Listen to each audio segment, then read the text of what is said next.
All right, listen up. Future real estate moguls. Are you 21? Do you dream of owning your own slice of the American pie? A place where you can finally have a dog without your landlord getting all weird about pet clauses and security deposits? Well, buckle up, Buttercup, because today we're going to tackle the age-old question, how to buy a house at 21. Spoiler alert, you probably can't. Like this video and let's go. But hey, don't click away just yet, because while the internet is flooded with clickbait articles promising you a mansion by Tuesday, if you just manifest it hard enough, I'm here to give you the real scoop. The unvarnished truth. The kind of advice that won't leave you crying into a bowl of instant ramen while your friends post vacation pics from Bali.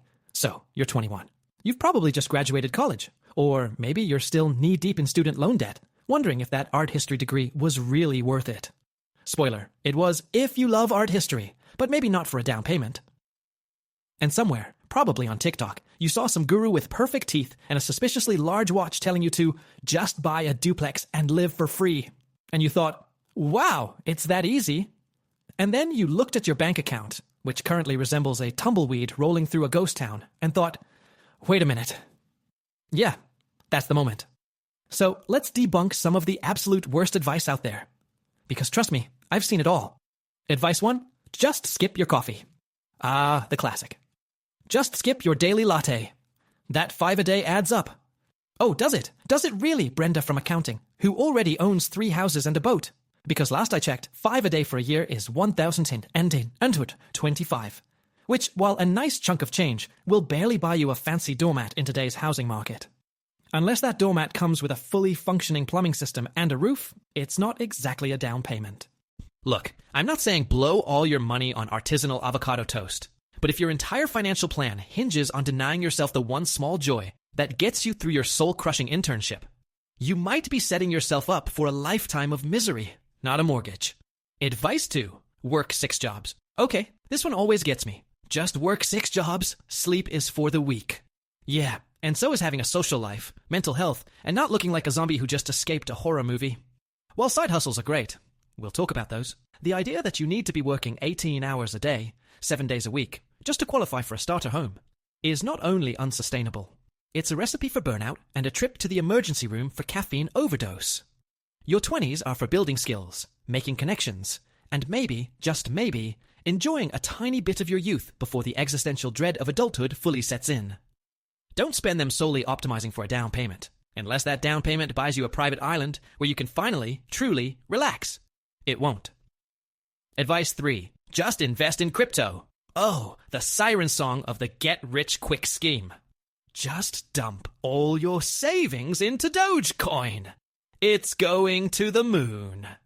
And then, poof, your savings vanish faster than my motivation on a Monday morning.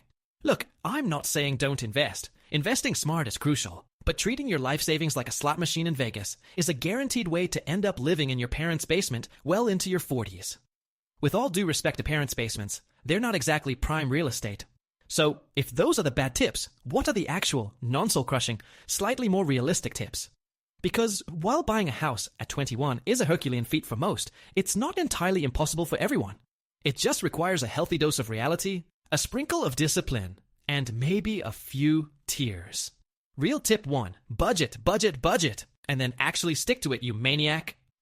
Okay, this isn't sexy. It's not going to get you a million TikTok followers, but it's the absolute foundation. You need to know where your money is going. Every single penny. And I mean every penny. That random subscription you forgot about? The impulse Amazon purchase? The emergency pizza at 2 a.m. Track it all. There are a million apps for this. Mint, Wine app. Even a good old-fashioned spreadsheet. The goal isn't to deprive yourself entirely, but to identify your financial leaks. Are you bleeding money on things you don't even care about? Cut them. Ruthlessly. Like a financial ninja. Shh-ing. This isn't about skipping coffee. It's about making conscious choices. Maybe you switch to brewing your own coffee at home most days, but still treat yourself to that fancy latte once a week. Balance, people. It's all about balance. Real tip 2. Build your credit score. Like it's your personal superpower. Your credit score is like your financial GPA. A high score tells lenders you're responsible, trustworthy, and won't suddenly vanish into the night after they give you a giant loan. A low score? Well, let's just say they'll look at you like you're trying to pay for a mansion with a handful of lint and a half-eaten granola bar. How do you build it? Get a credit card, a secured one if you need to start there. Use it for small, regular purchases you can immediately pay off and pay your bills on time. Every single time, like your life depends on it. Because in the world of mortgages, it kind of does. Don't carry a balance. Don't max it out. Just use it responsibly. Think of it as a muscle you're building. Flex it responsibly.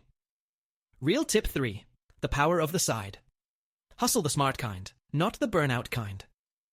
Remember how I roasted the work 6 jobs advice? Well, a strategic side hustle is different. This isn't about sacrificing your sanity. It's about leveraging your skills or interests to bring in extra cash. Are you good at writing? Freelance. Love dogs. Dog walking. Can you tutor calculus without crying? There's a market for that. The key here is finding something you genuinely don't hate that fits into your existing schedule without turning you into a sleep-deprived gremlin.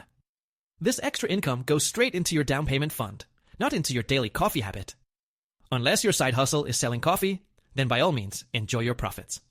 Real tip 4. Save, save, save, and make it automatic because you're human and you'll forget. This is the big one, the down payment.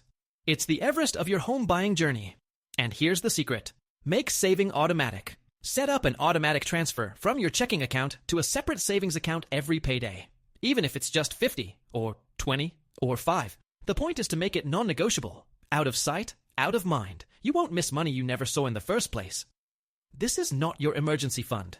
You need one of those too. This is your I'm going to own a house someday, damn it, fund, and be aggressive with it. Every bonus, every tax refund, every forgotten birthday check from grandma, straight into that fund. Treat it like a sacred cow. A very, very rich sacred cow.